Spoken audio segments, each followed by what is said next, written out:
da Faculdade Flamingo. Em nosso segundo vídeo, nós vamos falar um pouquinho de contabilidade.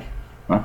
Não queremos que vocês sejam experts em contabilidade, mas que possam dialogar com a contabilidade, entendendo alguma coisa do que dizem os livros contábeis, principalmente os demonstrativos contábeis, dos quais a gente vai falar do balanço patrimonial e do demonstrativo do resultado do exercício.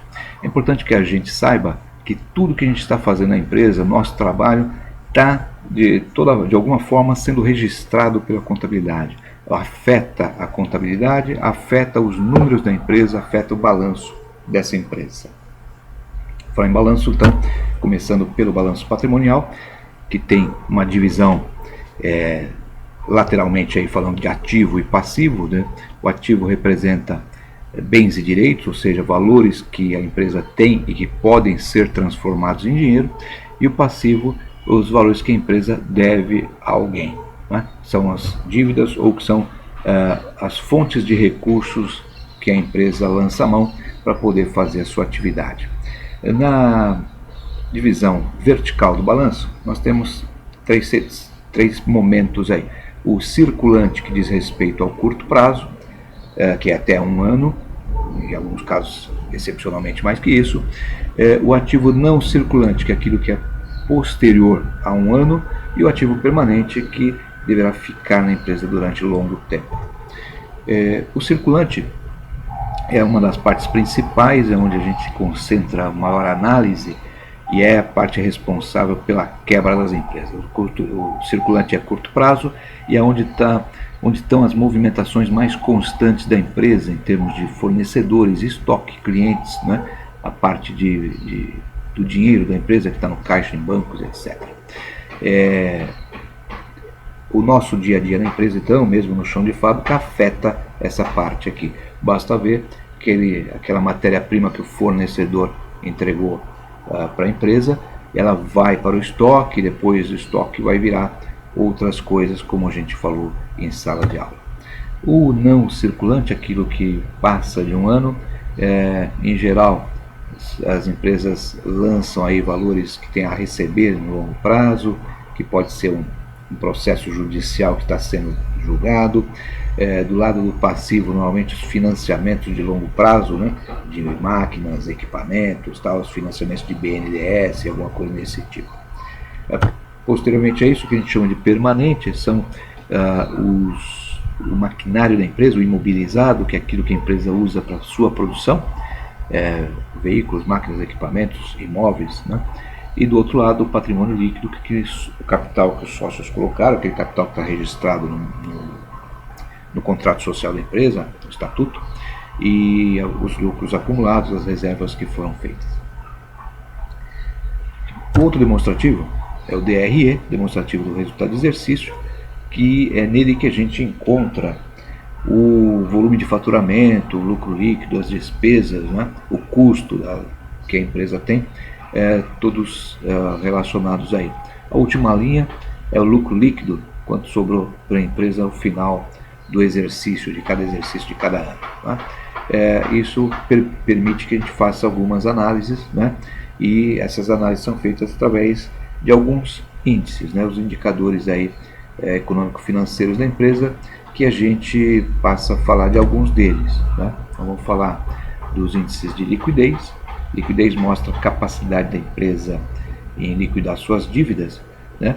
E o indicador de endividamento mostra a relação dos capitais aí de terceiros próprios, os indicadores de lucratividade e rentabilidade. Começando pela liquidez,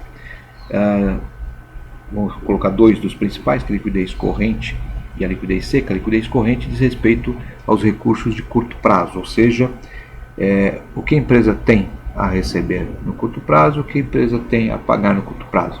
E esses valores a gente encontra no total do ativo circulante e no total do passivo circulante. Dividindo então ativo circulante por passivo circulante, a gente tem o índice de liquidez corrente.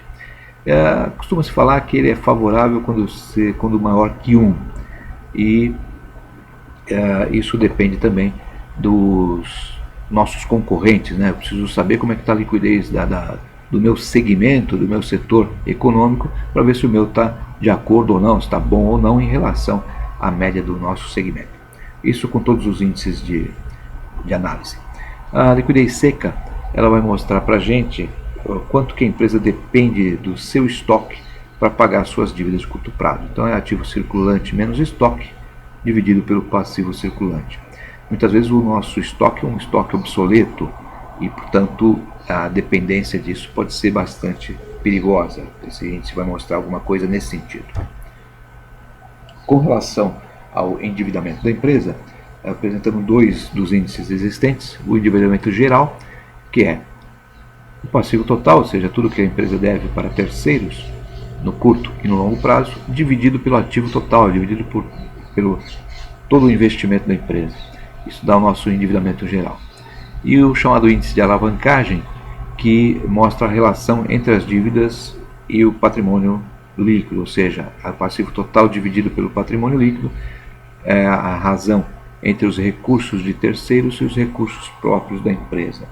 Dizer que uma empresa trabalha alavancada é dizer que ela trabalha endividada. No tocante à lucratividade, nós temos a margem de lucro operacional, extremamente importante isso, que mostra a eficiência da empresa na geração de lucro com a sua atividade principal, né? Então é o resultado operacional ou lucro operacional dividido pela receita líquida de vendas. A outra margem importante também é a margem de lucro líquida, ou seja, quanto sobrou, né, da empresa, né, para a empresa ao final do seu período de análise, seu período de um ano. Então é o lucro líquido dividido pela receita líquida de vendas. Finalmente, a rentabilidade vai mostrar para o investidor se a empresa está sendo eficiente nessa geração de lucro.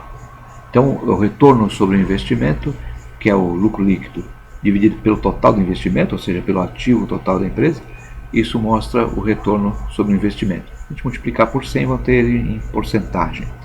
E o retorno sobre o patrimônio líquido, ou seja, quanto que a empresa deu de lucro em cima do capital que os sócios investiram. Então, o resultado líquido, lucro líquido, dividido pelo patrimônio líquido. Esses são alguns dos índices que a gente usa e são alguns dos retornos que a contabilidade pode nos dar, principalmente para o dono da empresa. Uma contabilidade bem feita, ela traz umas informações, como esses índices, que mostram se a empresa está no caminho certo ou não está. Se ela tem ou pode estar crescendo ou não, se a gente analisar 2, 3 balanços consecutivos, né? E isso traz para o empresário e para os investidores uma tranquilidade maior. Por isso é necessário que a gente tenha uma contabilidade muito bem feita. Então, por hoje é isso. Por esse vídeo ficamos por aqui. Agradeço a atenção, espero que vocês tenham aproveitado. Muito obrigado.